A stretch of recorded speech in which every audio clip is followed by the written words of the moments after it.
Hi everyone, welcome to the lesson. We're going to be looking at Text and Tests 6, this book here, chapter 3, part 1, and we'll be looking at questions 2, 3, 7, 9, 11, 14 in this lesson. This chapter is complex numbers. The topic here is rational and irrational numbers in this section. A rational number, represented by that Q there, is any number that can be written as a over b, where a and b are integers, that is, whole numbers. And an irrational number is the set of real numbers less those numbers. So any number basically that cannot be written as a over b, where a and b are integers. So an example of a rational number might be 2 over 3, might be 1 over 5, might be negative 2 over 7, or 521 over 634. Okay, so just any number that can be written. Included in that, are the whole numbers, so things like 7 over 1, which is 7. Irrational numbers, usually surds, square root of 2, which we'll do a proof later in the course to show that it's irrational, but root 3. Root 4 is rational because it's just 2. Pi is an irrational number, and this number e that we'll meet later in the course is irrational as well. The rational numbers are all usually easily marked on a number line. The irrational numbers are 2. It takes a little bit more work. If I want to mark the square root of 8 on a number line, your calculator will tell you that's about 2.8. But because it's irrational, those decimals will go on forever and we'll have no repeating pattern. If I want to show that, I'm going to use this idea here. Here's my number line, and perpendicular to it I've drawn a line of length 2 centimeters. That's 2 centimeters there. So according to Pythagoras' theorem, the length of this line here, if this is a right angle triangle, will be square root 2 squared plus 2 squared, which is root 8. Okay, so there's a line of length root 8. To mark it on the number line, I'm just going to use my compass to follow it, to bring that length, same length down here. There it is there, like I said, about 2.8 square root of 8. Okay, so they can be marked on the number line using that method. We're going to look at question 2 to start. Here it is, square root of 18 plus the square root of 50 is what they're going to ask us to do. There it is there, root 18 plus root 50. Simplify it.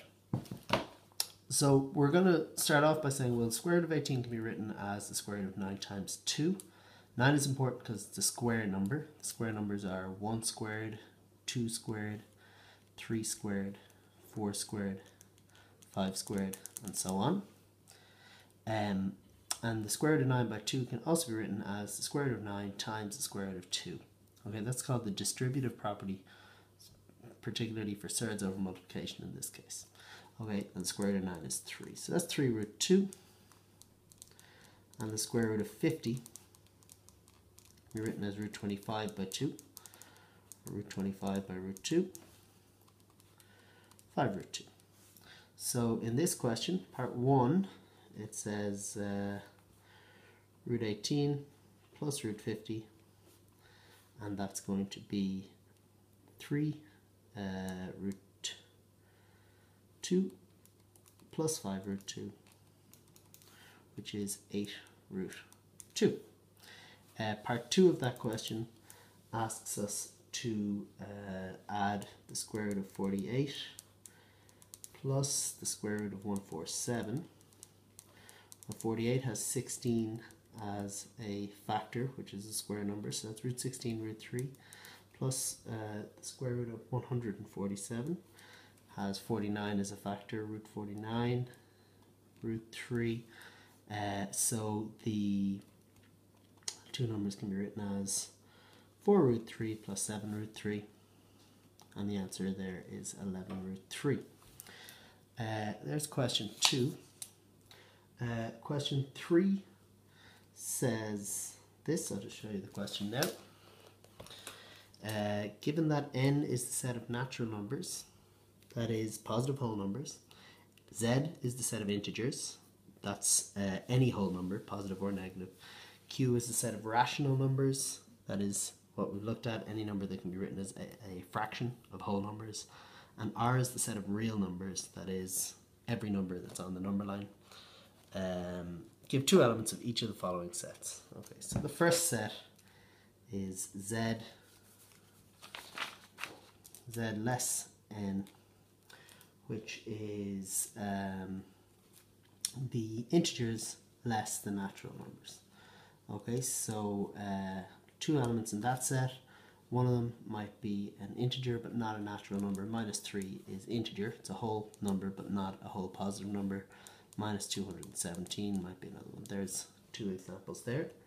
The next set is q less z. Done that one the wrong way. Q less z, which is the rational numbers less the integers. Okay, so any number that can be written as a fraction but is not a whole number.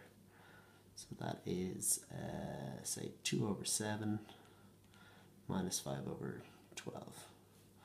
Okay, that's two numbers from there. And the last one is the real numbers less the rational numbers. So that's the irrational numbers. Okay, any number except the rationals, so except the ones that can be written as fraction of whole numbers. So examples of irrational numbers: square root of 5, pi, e. There's a whole bunch of them. Okay, so there's 3. You could do the square root of anything else. 15. Okay, these are irrational numbers. Okay, you can put them in the number line, but you can't write them as a fraction of whole numbers. Question 7 is where we're going next. Question 7 asks us, I'll show it to you. Write the square root of 18 in the form a root 2 and hence draw a line of square root 18 in length. Okay, so square root of 18 can be written in the form root 18, well, that's the square root of 9 by the square root of 2. Okay, 9 is a square number, so that's the same as 3 root 2. Now, I'm going to sketch this out. If you do this with a ruler, you'll get a better diagram, but I'm just going to sketch it out quickly here.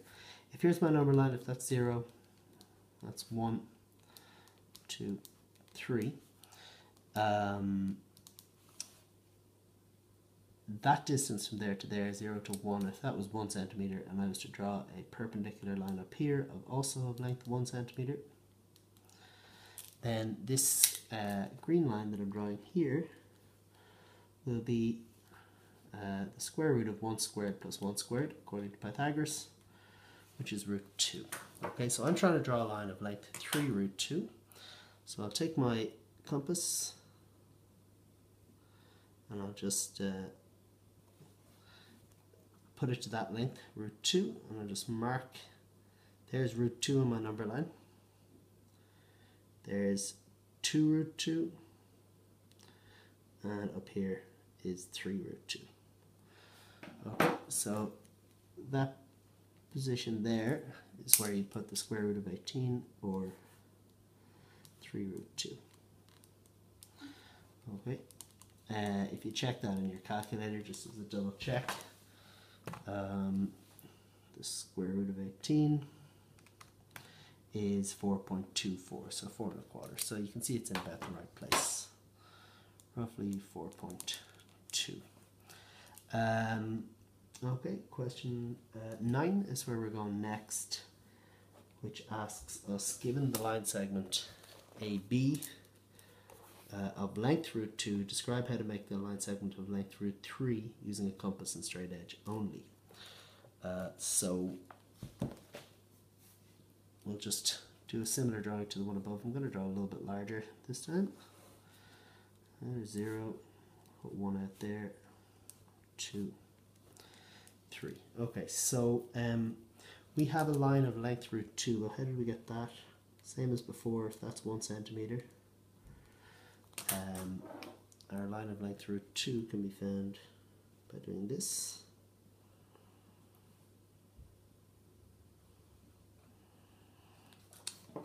Okay, so that's square root of 2 is that distance there. Now from that point, if I again draw a perpendicular line upwards of length 1 centimeter, this green line that I'm drawing here, according to Pythagoras, is the square root of root 2 squared plus 1 squared, which is the square root of 3. Okay, so that line is of length root 3, so to draw that property, compass here, extend it to the right length, and then mark it down here. So that length there is the square root of 3. Okay, so we can mark that onto our number line there.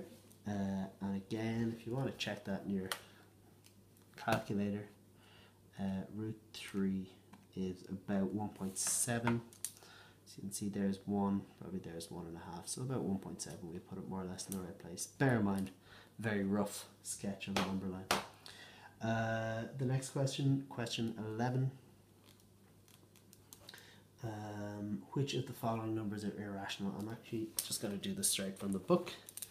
Which of the following are irrational numbers? Well, square root of 3 you cannot write as a fraction of whole numbers, so that's irrational. Pi cannot write as a fraction of whole numbers. Another test is if the decimals go on forever and have no recurring pattern, which is what happens with pi. 1 over 3 you can write as a fraction of whole numbers, so that's rational. The decimals go on forever here, but there is a recurring pattern. E, I said, is an irrational number.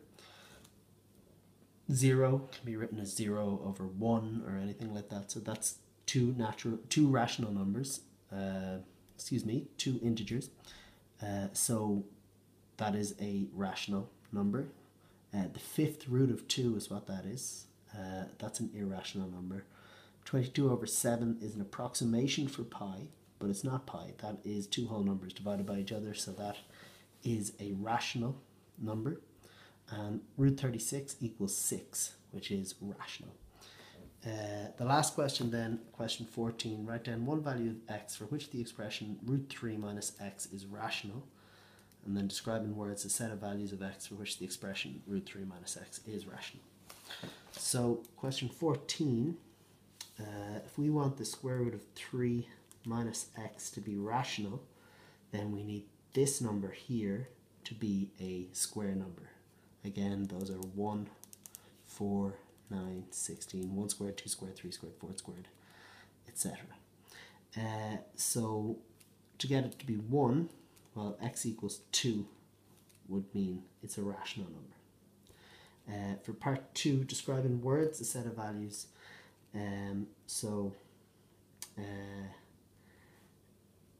X must cause 3 minus x to be a square number if we're describing in words. Now, I would much prefer to describe this mathematically, which is to say 3 minus x must equal n squared, where n equals or n is an element of the natural numbers, that is 1, 2, 3, 4, 5, 6, 7, 8, etc. From there you can get 3 minus n squared equals x. So that would be the expression I would like to see. Okay, so for homework, what I would like you to work on, homework for classwork, what I would like you to work on in class tomorrow, please, page 96 and 97, question 1, 4, 5, 6, 12, and 13. Thank you.